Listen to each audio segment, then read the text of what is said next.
Կրծքագեղձի քաղցկեղի դեմ պայքարի ամսվա միջոցառումների շրջանակում Ուրցքաբանության ազգային կենտրոնում հետազոտվում են Աբովյան քրեակատարողական հիմնարկի ազատազրկված կանայք։ Առողջապահության եւ արդարադատության նախարարությունների գործակցությամբ իրականացվող ծրագրի նպատակը անազատության մեջ գտնվող անձանց առողջության պահպանումն է։ Սոնոգրաֆիկ եւ մամոգրաֆիկ հետազոտություններն իրականացվում են անվճար։ Այն կանայք, որոնց տարիքային շեմը թույլ է տալիս իրականացնել մամոգրաֆիա հետազոտվեն, որից հետո ըստ անհրաժեշտության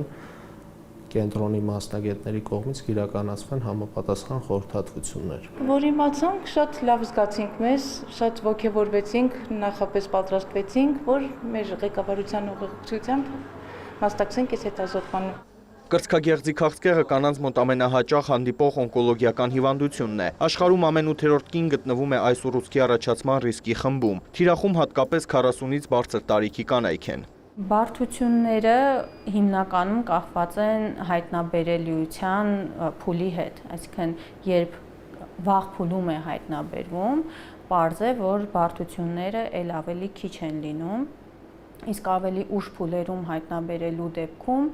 արդեն կանայք կանգնում են խնդիրների առաջ, ճառագայթային, քիմիոթերապևտիկ բուժումներ են անհրաժեշտ լինում, վիրահատություններ։ Մեր երկրում գործում է կրծքագեղձի քաղցկեղի սկրինինգային ծրագիր։ 2024-ին արձանագրվել է 1682 նոր դեպք, որից 63.1%-ը կամ 851-ը հիվանդության առաջին կամ երկրորդ փուլերում։ Մասնագետները փաստում են, անվճար հետազոտությունները նպաստում են քաղցկեղի վաղ հայտնաբերմանը։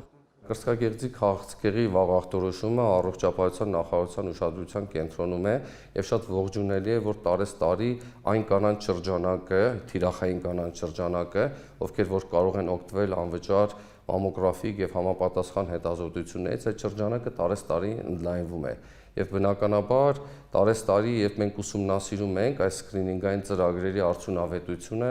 բարձրանալու տենդենց ունի։ Նորանշանակ տնօրենի խոսքով այս տարի նախարարությունն ընդլայնել է նաև բուժհաստատությունների ցանկը, որոնք կարող են իրականացնել հետազոտություններ, իսկ ուռուցքաբանական կենտրոնի շարժական մամոգրաֆիկ ծառայությունից կշարունակեն օգտվել մարզերի բնակիչները։ Արամ Մարանդյան, Դավիթ Մաչկալյան, լուրեր։